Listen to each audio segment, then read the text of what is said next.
Hello मित्रों, नमस्कार। मैं मनोज कुशवाहा समर्पित कोचिंग के YouTube चैनल के माध्यम से फिर से आप सभी का हार्दिक स्वागत और वंदन करता हूं। आइए, पिछले वीडियो में हम लोगों ने देखा था कि भारतीय संविधान का निर्माण किस प्रकार हुआ और इस संविधान में क्या क्या है। तो आज हम लोग शुरू करते हैं भारतीय संविधान की अनुसूची। मित्रों, जैसा कि अभी आप लोगों ने 2-3 दिन पहले देखा होगा, पेट का सिलेबस आ गया है और सभी परीक्षाओं में पेट अनिवार्य कर दिया। ध्यान दिया जाए, मैं आपको थोड़ा सा इसके बारे में सूचना देना चाहता हूं कि इससे घबराने की जरूरत नहीं है। आपको 70 नंबर आपके जेब में मनोज कुशवाहा रख देंगे। जो जीएस का पोर्शन है, आप केवल इस YouTube चैनल को देखते रहिए, समर्पित कोचिंग के इस YouTube चैनल को देखते रहिए। सारे तथ्य आपके जेहन में उतारने का प्रयास मनोज कुशवाहा करेंगे।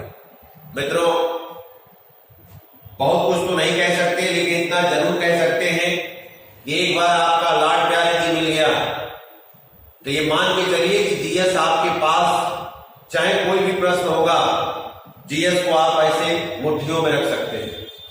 तो आइए हम लोग चलते हैं भारतीय संविधान की अनुसूची का अध्ययन करने। तो जैसा कि आप जानते हैं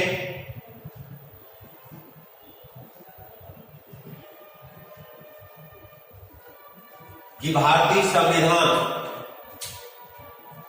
26 जनवरी 1950 को लागू हुआ और उस समय संविधान में कुल अनुसूचियों की संख्या 8 थी, लेकिन आवश्यकता के अनुसार अनुसूचियों की संख्या बढ़ाई गई और वर्तमान में अनुसूचियों की कुल संख्या कितनी हो गई है? 12। जी हाँ मित्रों, शुरू में अनुसूचियों की संख्या 8 थी, लेकिन आज वर्तमान में अनुसूचियों की संख्या 12 है और इन 12 अनुसूचियों में से एक प्रश्न किसी न किसी परीक्षा में जरूर आता है। चाहे वो सिविल की परीक्षा हो, चाहे वनडे का कोई एग्जाम हो, एक प्रश्न निश्चित आना ही है अनुसूचियों से।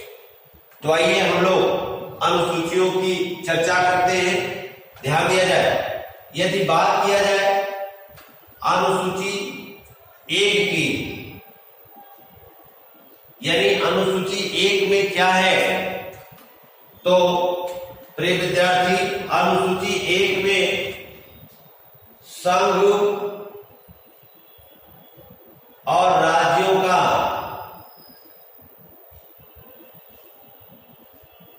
नाम तथा इसका सीमा क्षेत्र का उल्लेख अनुसूची 1 में किया गया। फिर से समझते हैं कि भारत में संघ शासित प्रदेश और राज्यों का उल्लेख है। भारत एक संघ है, राज्यों का संघ है और इसका उल्लेख अनुसूची 1 में है। यानी उत्तर प्रदेश का नाम उत्तर प्रदेश, राज्यों का नाम, संघ शासित प्रदेशों का नाम और उनके सीमा क्षेत्र का विवरण किस अनुसूची में मिलता है? तो अनुसूची 1 में। जी हाँ मित्रों, अब आइए हम लोग देखते हैं अनुसूची 2। और अनुसूची 2 में क्या है, तो ध्यान दिया जाए, जैसा कि हमने लिखा है यहां 2, तो जैसे जब आप 2 बोलेंगे तो लग रहा है कि कुछ आप मांग रहे हैं। जैसे बोला जाए 2, तो क्या दो भाई?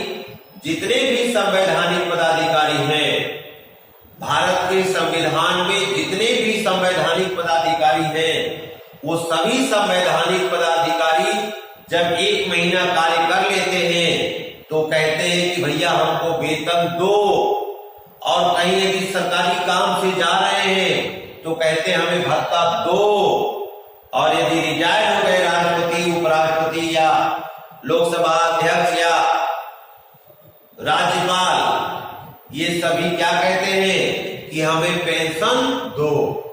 अर्थात तो अनुसूची 2 में क्या है, सभी संवैधानिक पदाधिकारियों के वेतन का उल्लेख है, भत्ता का उल्लेख है और पेंशन का उल्लेख है। तो अनुसूची 2 क्या दो, वेतन दो, भत्ता दो और पेंशन दो। जी हाँ मित्रों, अनुसूची 2 में जितने भी संवैधानिक पदाधिकारी हैं, इन सभी संवैधानिक पदाधिकारियों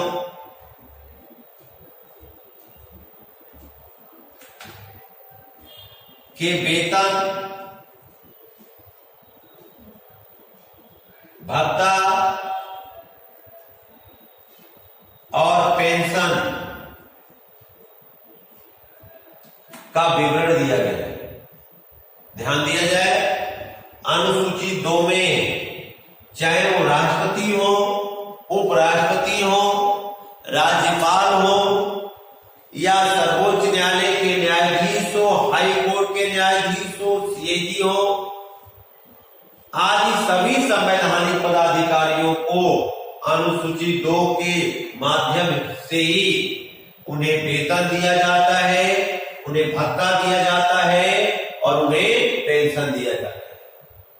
अब आइए देखते हैं अनुसूची 3 में क्या है। ध्यान दिया जाए, अनुसूची 3 देखिए मैंने लिखा है 3 और 3 अक्षरों से बना हुआ एक शब्द है जिसका नाम है स प थ। 3 अक्षरों से बना हुआ शब्द है जिसका नाम है शपथ, अर्थात शपथ। और किसका शपथ, जितने भी संवैधानिक पदाधिकारी हैं, जितने भी संवैधानिक पदाधिकारी हैं, प्रश्न बनेगा कि किस अनुसूची के तहत राष्ट्रपति शपथ लेते हैं, किस अनुसूची के तहत राज्यपाल को शपथ दिलाया जाता है। तो आपको केवल शपथ शब्द ध्यान देना है कि शपथ में कितना अक्षर है, 3। तो किस अनुसूची में होगा, 3 में। क्लियर, कोई चीज रटने की जरूरत नहीं है। मनोज कुशवाहा पढ़ाएं, केवल आप देखिए, सारी चीजें आपके दिमाग में चला जाएगा। और पेट तो छोड़िए, आप यदि सिविल की परीक्षा दे रहे होंगे तो प्री क्वालिफाई कराने की जिम्मेदारी हमारी। मित्रों, एक बार केवल लाख प्यार आपका मिले, इस चैनल को अधिक से अधिक आप सब्सक्राइब करें, अधिक से अधिक अपने मित्रों में शेयर करें और कमेंट करें। देखिए इसका लाभ आपको बहुत ज्यादा मिलेगा। तो मित्रों, जितने भी संवैधानिक पदाधिकारी हैं,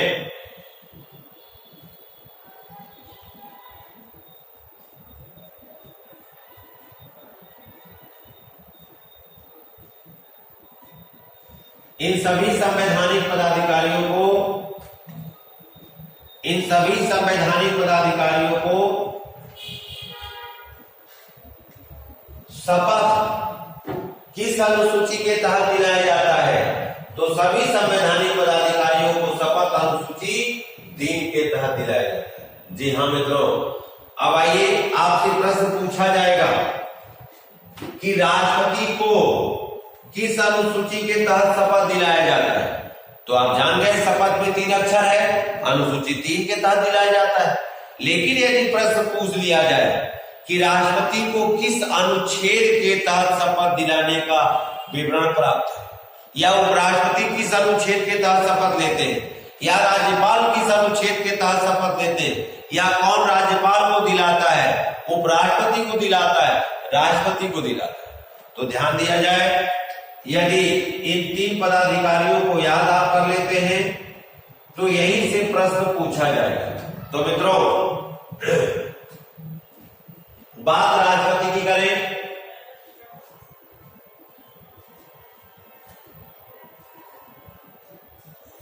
तो ध्यान दिया जाए, राष्ट्रपति किस अनुच्छेद के तहत शपथ लेते हैं। यदि अनुसूची पूछा जाए तो अनुसूची 3, लेकिन अनुच्छेद पूछा जाए तो ध्यान दिया जाए, ये 2 जीरो हम यहां बना दे रहे हैं और ये 2 जीरो क्या है, ये गांधी जी के चश्मे का लेंस है। थोड़ा सा ध्यान से देखिए, ये गांधी जी के चश्मे का लेंस है, ये 2 जीरो नहीं। लेकिन एक लेंस में यदि हम ऊपर डंडी लगा दिए, देखिए इसे लगा दे रहे हैं, थोड़ा ध्यान से देखिएगा, ये क्या बन गया मेरे प्रिय विद्यार्थियों। देखिए 2 गांधी जी के चश्मे का लेंस था, या 2 जीरो मान लीजिए, और 1 जीरो में ऊपर यदि हमने लगा दिया डंडी तो क्या बन गया 60। क्या बन गया 60 बन गया। अब भूल जाइए, आपको रटना नहीं है, मनोज कुशवाहा पढ़ाएं, केवल देखिए पूरा जीएस आपके हाथ में निश्चित होगा और सारी परीक्षा को आप पास करेंगे। तो अनुच्छेद 60 के तहत राष्ट्रपति को शपथ दिलाते हैं सर्वोच्च न्यायालय के मुख्य न्यायाधीश। जी हाँ मित्रों, अनुच्छेद 60 के तहत राष्ट्रपति को शपथ कौन दिलाते हैं? सर्वोच्च न्यायालय के मुख्य न्यायाधीश राष्ट्रपति को शपथ दिलाते हैं। और शपथ किस अनुसूची के तहत दिलाते हैं? अनुसूची 3 के तहत। अब ध्यान दिया जाए, यदि बात उपराष्ट्रपति की जाए और ये प्रश्न पूछे कि उपराष्ट्रपति को किस अनुच्छेद के तहत शपथ दिलाया जाता है, तो मेरे प्रिय विद्यार्थी थोड़ा सा ध्यान देंगे। मैंने 2 जीरो लिखा था, यहां पर भी 2 जीरो लिख दे रहा है। 1 जीरो में पहले ही डंडी लगा दिया गया था, तो आपने देखा कि यहां 60 बन गया, और दूसरा कह रहा है कि मेरे में भी डंडी लगाओ, तो नीचे लगा दिया डंडी, ऊपर लगाया तो 60 बन गया, राष्ट्रपति का अनुच्छेद निकल गया। और पहले में लगा था, दूसरे में नीचे लगा दिया तो 69 अर्थात 69 बन गया। और अनुच्छेद 69 के तहत किसको शपथ दिलाया जाता है? उपराष्ट्रपति को शपथ दिलाता है। कौन दिलाता है? राष्ट्रपति दिलाता है। तो देखिए 2 अनुच्छेद आपको याद हो गए। अब कुछ नहीं करना है, केवल बस इस वीडियो को अधिक से अधिक सब्सक्राइब करिए, शेयर करिए, बेल आइकन दबा दीजिए ताकि सारा नोटिफिकेशन आपको मिलता रहे। जी हाँ मित्रों, अब यदि प्रश्न पूछ लिया जाए कि राज्यपाल, अब यदि प्रश्न पूछ लिया जाए कि राज्यपाल को किस अनुच्छेद के तहत, ध्यान दिया जाए, राज्यपाल को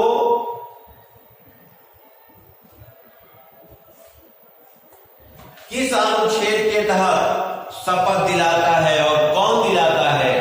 तो आप जानते हैं कि राष्ट्रपति केंद्र में होते हैं, राष्ट्रपति केंद्र में होते हैं, और एक कदम नीचे राज्यों में राज्यपाल होते हैं। ध्यान से इसे समझिएगा, जैसे राष्ट्रपति यदि केंद्र में है और एक कदम नीचे राज्यपाल है, तो -1 कर देंगे इसमें, और जब -1 करेंगे तो ध्यान दिया जाए, जब -1 करेंगे तो क्या आएगा? 59 आएगा। तो बराबर करके यहां 59 लिखते रहे, और केवल ये चिन्ह हम हटा देंगे। अब क्या आप पढ़ेंगे? 159, यानी 60 में से 1 घटा दीजिए, आ गया 59, और जो घटाए उसके साथ 59 को लिख दीजिए, अर्थात अनुच्छेद 159 के तहत राष्ट्रपति किसको? राज्यों के ध्यान दीजिएगा, राज्यपाल की नियुक्ति राष्ट्रपति करता है, और राज्यपाल अनुच्छेद 159 के तहत उस राज्य के उच्च न्यायालय के मुख्य न्यायाधीश के समक्ष क्या लेता है? शपथ लेता है। जी हाँ मित्रों, तो देखिए अनुसूची 3 में था, 3 अक्षर का कमाल, शपथ का उल्लेख, यानी जितने भी संवैधानिक पदाधिकारी होंगे, ये सभी संवैधानिक पदाधिकारी किस अनुसूची के तहत शपथ लेते हैं? तो उत्तर हो जाएगा 3। और यदि प्रश्न पूछ दिया जाए कि राष्ट्रपति किस अनुच्छेद के तहत शपथ लेते हैं, तो हमने बताया 2 जीरो जब आप लिख देंगे और 1 जीरो में ऊपर डंडी कर देंगे तो 60 हो जाएगा, दूसरे में नीचे ऊपर तो 69 हो जाएगा, और 60 में से माइनस करेंगे 59 हो जाएगा, अर्थात 159 के तहत राज्यपाल शपथ लेते हैं। इस प्रकार 1, 2, 3 अनुसूची हम लोगों ने पढ़ा। अब आइए चौथी अनुसूची देखा जाए। सारी चीजें एकदम याद हो जाएंगी।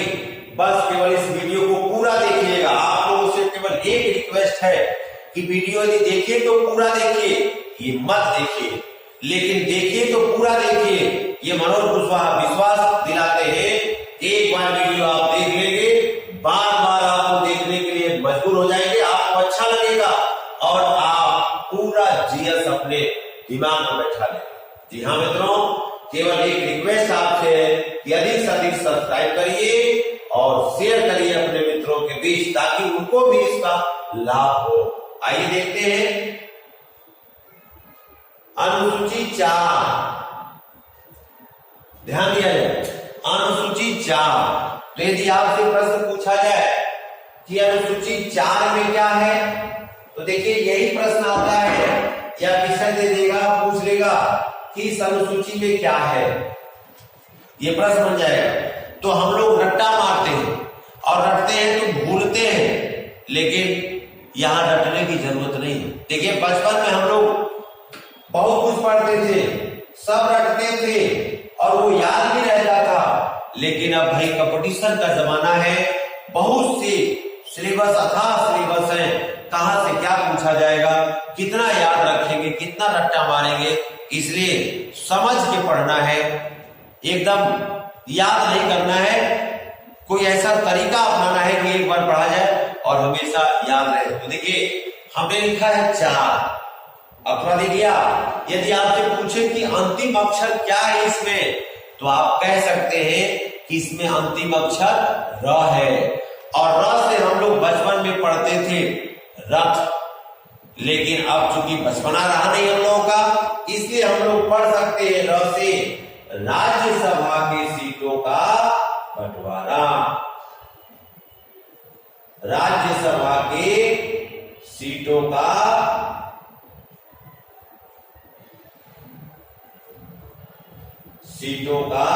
बंटवारा।